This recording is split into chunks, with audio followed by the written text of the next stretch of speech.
The night it happened was one of those suffocating summer midnights when the air itself feels heavy, when cicadas drone like a warning siren in the dark. I had just settled into bed, drifting towards sleep, when the entire house went black in an instant. The hum of the ceiling fan died, the nightlight my daughter needed to sleep flickered out, and a deep silence swallowed the house. At first I thought it was a storm knocking out the grid, but the sky was clear, the moon sharp and cruel overhead. Then I heard a metallic snap, a muttered curse, and the unmistakable crackle of wires. My stomach dropped. Someone had cut my power. I grabbed the flashlight I kept by the nightstand and crept toward the back window. And there she was, Karen, the self-appointed enforcer of the neighborhood HOA, crouched near the breaker box with a pair of insulated cutters in her pudgy hands. She was sweating despite the cool night air, her face twisted in grim determination. Beside her, a duffel bag sagged with coils of wire she had already yanked out. I almost couldn't believe what I was seeing, but then she hissed to herself, "That'll teach him to ignore community rules." Rage burned through me like a wildfire. My house, my sanctuary, my family asleep inside, all plunged into darkness by a woman who had no right even to set foot on my property.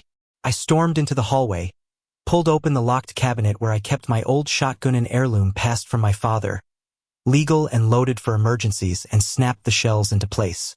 My hands were steady, not trembling with fear but bristling with righteous fury. I wasn't about to fire at her, but I sure as hell was going to show her that this wasn't a playground for her power trips.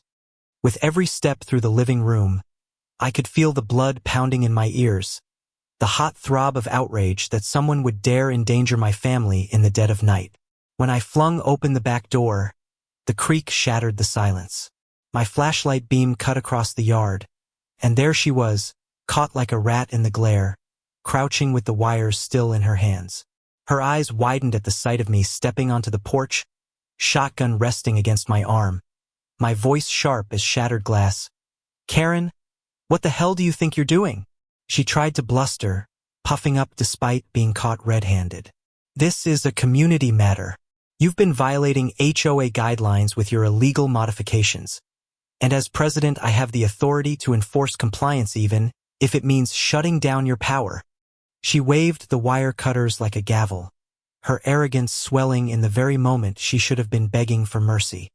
My neighbors had warned me of her antics, of her bogus fines and endless threats, but this was something darker, criminal, reckless beyond belief. I raised the shotgun just enough that the moonlight kissed its barrel, and her bravado cracked.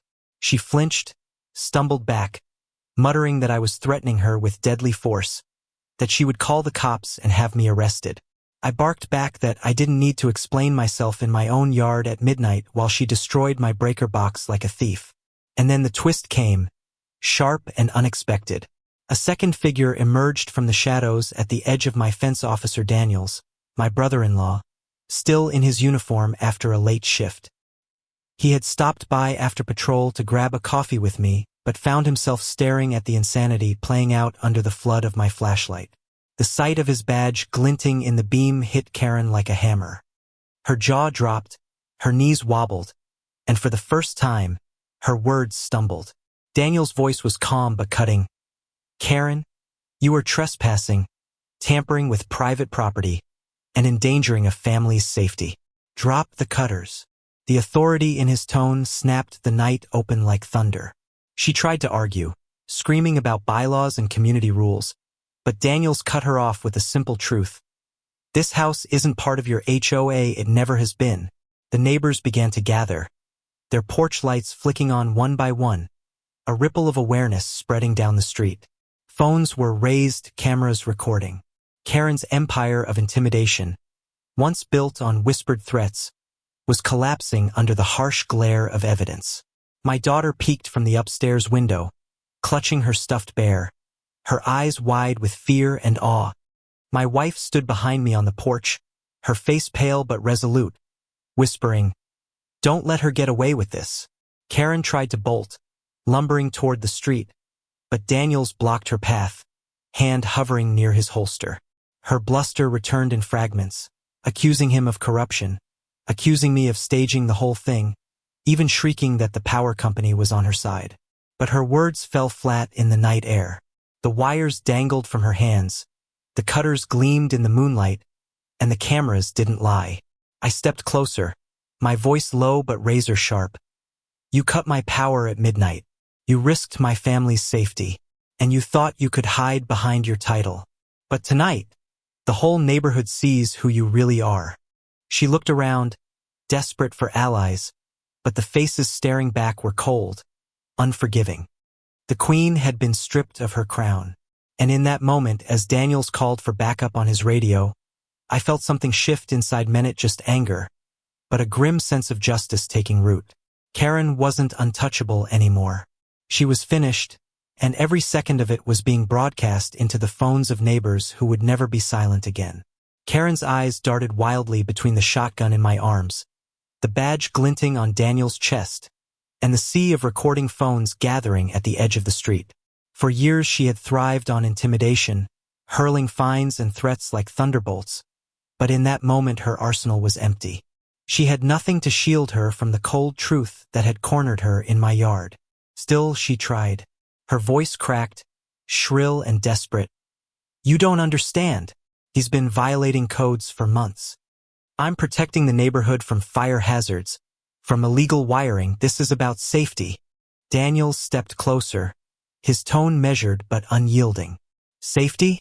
You cut live wires in the dark, Karen. You could have started a fire, electrocuted yourself, or worse, plunged a sleeping family into danger. That's not safety. That's criminal negligence. His words landed like hammer strikes, and the crowd murmured their agreement. A woman shouted from her porch, "My CPAP machine shut down because of you." Another neighbor added, "My newborn's monitor went dark." The ripple of voices swelled into a chorus of outrage. Each testimony another nail hammered into Karen's coffin of credibility. I lowered the shotgun, not because I was any less furious, but because I didn't need it anymore. The power of the moment had shifted. Justice was here, alive and undeniable. Karen tried to back away, muttering excuses, claiming she was misunderstood, but Daniels raised his hand and recited the words that froze her in place. You are under arrest for trespassing, vandalism, and reckless endangerment. The silence that followed was broken only by the click of handcuffs. Karen's face turned crimson, her lips trembling as she sputtered protests. This is harassment. I'm the president. I'll sue every one of you. But the words rang hollow. She wasn't a president anymore. She was just a woman in cuffs, exposed before the very community she had once ruled with fear. Her husband appeared then, stumbling down the street in his slippers, his face pale and lined with exhaustion. For years he had been the silent figure trailing behind her, carrying clipboards, nodding at her orders. But now his shoulders sagged under the weight of her downfall. He looked at Daniels, then at me, and said with a voice that cracked in the night air, "She's been forging citations, doctoring HOA records, threatening people. Couldn't stop her. I'm sorry." His confession struck harder than any accusation I could have made. It wasn't just me she had targeted, it was everyone. The neighbors, emboldened, began sharing their own stories. One by one, they stepped forward with tales of harassment. Bogus fines for grass too tall, threats of lawsuits over paint colors, demands for bribes disguised as expedited approvals. Each account spilled out like a dam bursting, years of fear finally breaking free. Karen tried to drown them out with screams, but her voice was lost under the flood of truth. By the time the second patrol car arrived, the evidence was overwhelming. Officers collected the cutters, the wires, even Karen's duffel bag stuffed with stolen breaker components. Daniels handed over his report, crisp and detailed, while neighbors lined up to give statements. The sight of Karen, once bloated with power, being loaded into the back of a cruiser was surreal. Phones captured every second, their flashes illuminating her face twisted in rage and shame.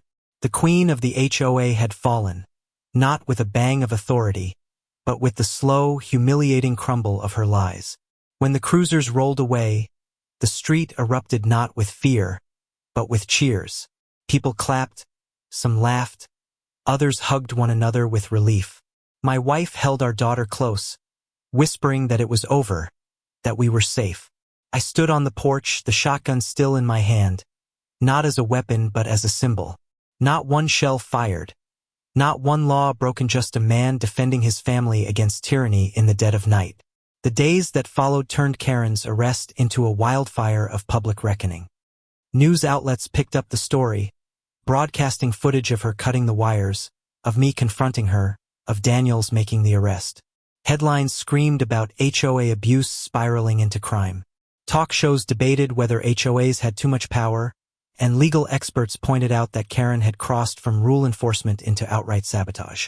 The HOA board tried to distance themselves, claiming Karen had acted independently. But the investigation revealed otherwise. She had been doctoring records for years, funneling HOA funds into personal projects, even forging legal documents to give herself broader authority. The board was disbanded within weeks, its members fleeing from the scandal like rats from a sinking ship. Karen herself faced trial that fall. I sat in the courtroom, watching her shuffle to the defense table, stripped of her sun hat, her clipboard, and her swagger. The charges stacked: high trespassing, vandalism, forgery, reckless endangerment. The prosecution played the videos, showed the stolen wires, laid out her history of intimidation. And when neighbors testified, their voices trembling but clear, the jury saw what we had endured. It wasn't about broken wires anymore. It was about broken trust.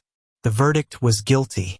Karen was sentenced to fines she couldn't pay and community service hours that forced her to pick up litter in the same streets she once patrolled like a tyrant. She sold her house to cover debts and left the state in disgrace. The woman who once cut my power at midnight now lived in permanent darkness, the kind you carry inside when the world finally sees you for who you are. But the story didn't end with her. The neighborhood changed. Without Karen's shadow looming, we rebuilt something better. Neighbors began helping each other instead of tattling. We fixed fences together, planted gardens, hosted block parties. The fear that had once kept us apart dissolved, replaced with laughter and trust. And every night when my daughter's nightlight glowed steady and warm, I remembered why I had stood my ground. Not for revenge, not for pride, but for safety, for family, for the right to live without fear. On the anniversary of that night, we held a gathering on my lawn. Daniels grilled burgers. Kids splashed in a kiddie pool. Music played from open windows. Someone hung a wooden sign on the fence, hand-painted in bold letters, "No more darkness." It wasn't just about electricity. It was about a community that had reclaimed its light. So now I ask you, when Karen cut my power at midnight, was I wrong to confront her with everything I had? Or was it the only way to break free from her grip? Was she a defender of rules gone too far? Or just a tyrant drunk on control? Share your thoughts, because justice isn't just about courts and laws, it's about standing together, refusing to be silent, and choosing light over fear.